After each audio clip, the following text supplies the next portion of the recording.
Hello everyone, and welcome back to installment 10 of Yorkcraft. It has taken me quite a while to cut out this area. Obviously animals have been following me and everything. Now I can promise that I have been spending the time doing things constructive. I haven't just been hitting animals and my friends in other games.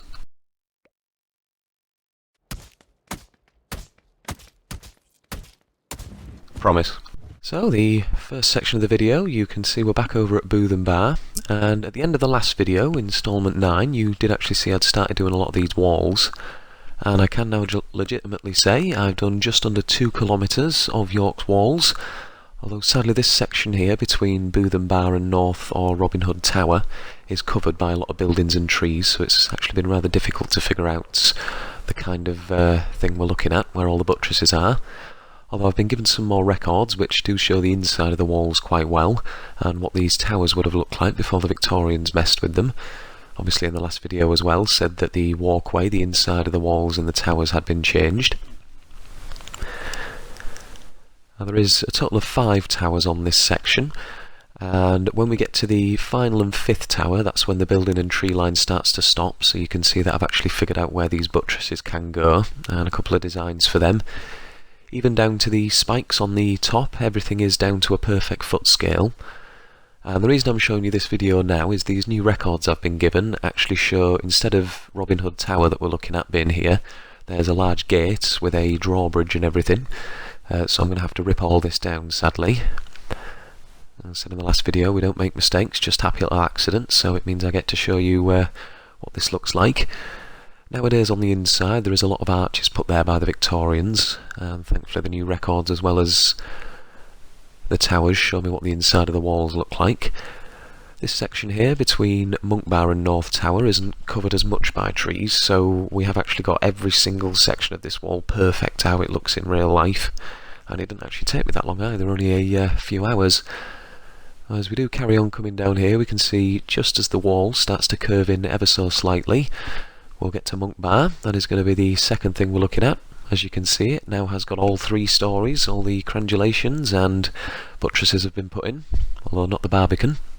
So the second thing what I'm looking at is Monkbar. Now the actual bar's finished itself, although the barbican still needs its front arch. We have got a sally port on the side. That would have been where troops could have been easily entered the killing area, let's say. Now these holes we're looking at here, if we just ascend the tower, would have been known as murder holes. That's where troops could have dropped tar and oil on anyone attacking. I have managed to thankfully get all the windows in the right place, and it has actually lined up to how it looks in real life, which has made me very, very happy. If we pop down inside the archway, we can see as well the guardhouse I mentioned in the last video, still yet to be completed. We can actually go up the proper way. We've got the entrance to the bar walls on our left. Directly in front of us is the entrance to the barbican. We'll slip back up the tower there. Now the first floor, this is the one that we'd actually finished in the last video, so it does look very similar. We've got the 2 fireplaces here, very Yorkcraft-esque, do come out the top. I'll show you the entrance to them at the end of this one. Now this is the area we went up last time, although you'll notice the second floor does actually have a ceiling this time. It is very similar to the first floor. Obviously the bar walls come out a bit higher on this one. Over here we have another fireplace, and this is actually the floor where them prisons, or prison cells that I mentioned in the last video would have been. They're just on the opposite side. We'll look at them now. These are obviously very small inside, so it would have been rather uncomfortable to be imprisoned in there. Just quickly go look at the other one. And moving up to the 3rd floor, this is where things change a little bit. The ceiling is actually made of wood, and there's no vaults or anything. And the windows do actually cut through the walls quite well on this one as well, which textures it a bit better. And as opposed to being prisons, on this one, these 2 little rooms inside the crangulations and towers would have been the entrance to the veranda and where the murder holes are. With this one here on the right, also having a staircase leading to the roof, which, as you can see, I haven't quite finished.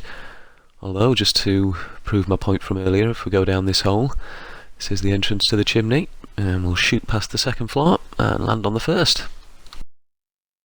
And the last section we're going to look at for this video is obviously what we saw in the intro. It's the additions to Dean Park. Now this wall in front of us was actually added by the Victorians, so in the 1500s this would have been a courtyard. Here we have the start of the Westminster Gate. It is going to have a wooden storey on top of it as well, with a little wooden bell tower in the centre.